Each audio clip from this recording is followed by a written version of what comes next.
गांव की गर्मी वीएस शहर की गर्मी। उत्तर प्रदेश के एक छोटे से गांव चकबंदीपुर में मई जून की दोपहर का समय था। सूरज आसमान में भभक रहा था। लू चल रही थी, लेकिन गांव वालों के चेहरे पर शिकन नहीं थी। रामप्यारी चाची, जिनकी उम्र करीब 65 साल थी, खाट पर बैठी नीम के पेड़ की छांव में हाथ का पंखा झलते हुए हंसी ठिठोली कर रही थीं। पास ही उनकी 5 साल की पोती छोटकी गुड़िया मिट्टी के चूल्हे पर बने महुए के पराठे और कच्चे आम की चटनी खा रही थी।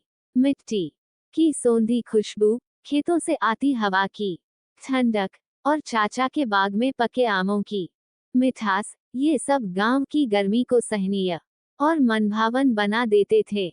गांव में न एसी था, न फ्रिज, लेकिन फिर भी वहां की गर्मी में अपनापन था। कुएं का ठंडा पानी, घड़े पर डाली बोरी की बर्फ जैसी ठंडक और खाल में नहाते बच्चे, ये सब गांव की गर्मी की पहचान थे। उसी गांव की बेटी सोनाली, जो अब लखनऊ में एक अफसर बन चुकी थी, अपने 2 बच्चों रौनक और परी के साथ गर्मी की छुट्टियों में गांव आई थी। लखनऊ में वह 2 मंजिल पर रहती थी। घर में 3 एसी लगे थे, लेकिन जैसे ही बाहर निकलती, धूप का थपेड़ा ऐसा लगता जैसे कोई भट्टी में धकेल रहा हो। ट्रैफिक, धूल और शोर में गर्मी की तपिश दोगुनी लगती थी। वहां ना आम का पेड़ था, ना मिट्टी, ना नहर, और ना कोई रिश्तेदार जिससे गर्मी में हंसी बांटी जा सके। उसने एक बार माँ से कहा, माँ, यहाँ गांव की गर्मी इतनी प्यारी लग रही है। शहर में तो एसी में भी घुटन होती है। बच्चे भी मोबाइल में चिपके रहते हैं। यहाँ दौड़ भाग कर हंसते हैं। गांव में रौनक और परी ने पहली बार देखा कि नंगे पैर खेतों में दौड़ने का भी मजा होता है। वे कुएं में नहाते, आम चुराते, मिट्टी में लोट-पोट होते और नीम के पत्तों से खाना खिलाते। परी ने एक दिन सोनाली से पूछा, मम्मा, यहाँ टीवी क्यों नहीं चलाते?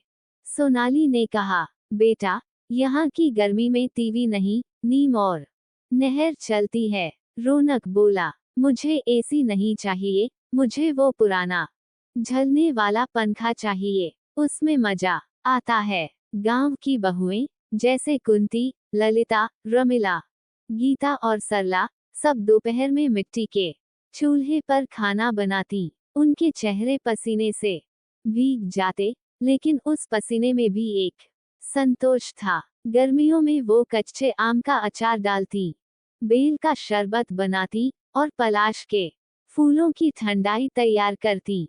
घर के आंगन में लगे तुलसी के पास दोपहर को सारी महिलाएं जुटती और एक दूसरे के घर से लस्सी, नमकीन, खजूर और आमपना लाकर बांटती। शहर में सोनाली को सब कुछ कृत्रिम लगता था, ठंडक भी, खाना भी और रिश्ते भी। पसीना न के बराबर आता, लेकिन दिल में बेचैनी बनी रहती। वह सोचती, शहर में तो गर्मी से बचने के लिए एसी है, लेकिन कोई छांव नहीं है, कोई गुड़ की पापड़ी नहीं, कोई पलाश नहीं। यहाँ तो गर्मी भी तन से नहीं, मन से जलाती है। रात को नीम के नीचे बैठकर सोनाली ने अपनी माँ रामप्यारी चाची से पूछा, माँ, तुम्हें इतनी गर्मी में दिक्कत नहीं होती? रामप्यारी चाची मुस्कुराई और बोली, बिटिया, गांव की गर्मी में तो प्यार होता है। यहाँ गर्मी शरीर को तपाती है, लेकिन मन को सुकून देती है। यहाँ गर्मी के साथ झोली में अमावट, नींबू की शिकंजी और रिश्तों की ठंडक भी मिलती है। सोनाली को एहसास हुआ कि असली जीवन वही है जिसमें मिट्टी, रिश्ते, मेहनत और सुकून हो। गांव की गर्मी में ये सब था, और शहर की गर्मी में सिर्फ दीवारें और मशीनें थीं। वह सोचने लगी, मैं अब हर गर्मी में अपने बच्चों को यहीं लाऊंगी, ताकि वे सिर्फ बिजली वाली ठंडक नहीं, प्रकृति की ठंडक भी जान सकें। गांव की गर्मी में पसीना बहता है, लेकिन सुकून भी मिलता है। शहर की गर्मी में एसी चलता है, लेकिन दिल घुटता है। गांव में गर्मी जीने की कला है, शहर में उससे भागने की जद्दोजहद। गांव की बारिश vs शहर की बारिश। चकबंदीपुर गांव में जेठ की तपती दोपहर के बाद जैसे ही काले काले बादल मंडराने लगे, पूरी धरती खुशबू से भर गई। राम प्यारी चाची खाट पर बैठी थी, उन्होंने ऊपर आसमान की ओर देखा और मुस्कुराकर बोली, लगता है अब धरती की प्यास बुझने वाली है। धीरे धीरे बूंदें गिरने लगी।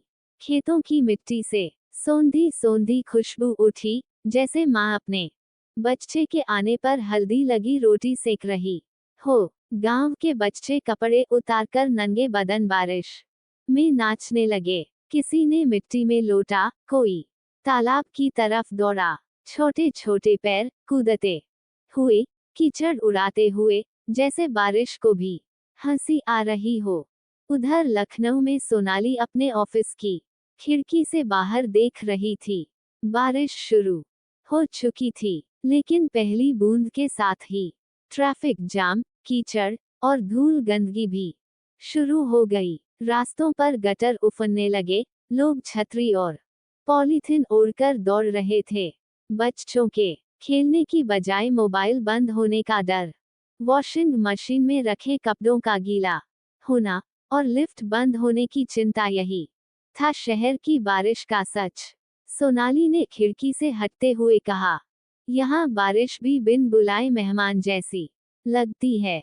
गांव में जैसे ही जोरदार बारिश शुरू हुई, रामप्यारी चाची की पांचों बहुएं कुंती, रमिला, गीता, ललिता और सरला सब आंगन में आ गईं। एक ने बाल्टी में बेसन घोला, दूसरी ने पकौड़े डालने शुरू किए। कुंती बोली, अम्मा, कद्दू की पकौड़ी बनाऊं? रामप्यारी चाची हंसते हुए बोली, अरे पगली, बारिश में तो प्याज की कचौड़ी ही असली मजा देती है। इधर बच्चे आम के पत्तों से नाव बना रहे थे। नाली में वो नाव तैरती और पीछे से धब्बू कुत्ता भौंकता हुआ उनके साथ दौड़ता। शहर में सोनाली के बच्चे रौनक और परी खिड़की से बारिश को देख रहे थे। परी बोली, मम्मा, नीचे पानी बहुत भरा है, हम खेल नहीं सकते। सोनाली बोली, नहीं बेटा, यहाँ कीचड़ में गिरोगे तो बुखार हो जाएगा। उनका मन तो बारिश में भीगने का था, लेकिन ऊपर से मम्मी की रोक और नीचे से पानी में कर्ज का खतरा, ये थी शहर की सच्चाई। गांव में बारिश के साथ ही रिश्तों की मिठास भी बरसती थी। गांव की नदियां भरने लगती, पोखर लबालब हो जाते। लोग एक दूसरे के घर जाकर बेल का शरबत पीते, भुट्टे सेंकते और सीलन भरी दीवारों के बीच हंसी ठहाके लगाते। बरामदे में बैठी रामप्यारी चाची बहुओं के साथ गीत गा रही थीं। बरस बरस रे मेघा, खेतन में हरियाली हो। शहर में सोनाली ने टीवी चालू किया, लेकिन सिग्नल गायब। मोबाइल नेटवर्क भी धीमा हो गया। घर के बाहर वॉचमैन बारिश में भीग रहा था और सोसाइटी के पार्क में सिर्फ पानी की बूंदें गिर रही थीं, पर कोई नहीं खेल रहा था। शहर की बारिश में पानी तो था, पर अपनापन नहीं। भीड़ थी, पर साथ नहीं। छाते थे, पर छांव नहीं। सोनाली को फिर से एहसास हुआ कि गांव की बारिश में भीगना सुकून देता है और शहर की बारिश में भीगना झुंझलाहट। गांव में पानी की बूंदों के साथ हंसी बरसती है और शहर में बूंदों के साथ बिजली जाती है। गांव की अंतिम रात, जब बारिश की बूंदें टीन की छत पर गिर रही थीं, सोनाली खाट पर लेटी थी और सोच रही थी, कितनी भाग्यशाली हूं कि मेरा बचपन इस गांव में बीता, और कितनी गलती की कि बच्चों को ये सब अब तक नहीं दिखाया। उसने तय कर लिया, अब हर साल बरसात में यहीं आऊंगी, क्योंकि यहाँ की बारिश दिल को भिगोती है, शहर की नहीं। गांव की बारिश में धरती भीगती है और दिल खिलते हैं। शहर की बारिश में सड़कें भीगती हैं और मन सिकुड़ता है। गांव में बारिश गीत गाती है, शहर में सायरन बजाती है।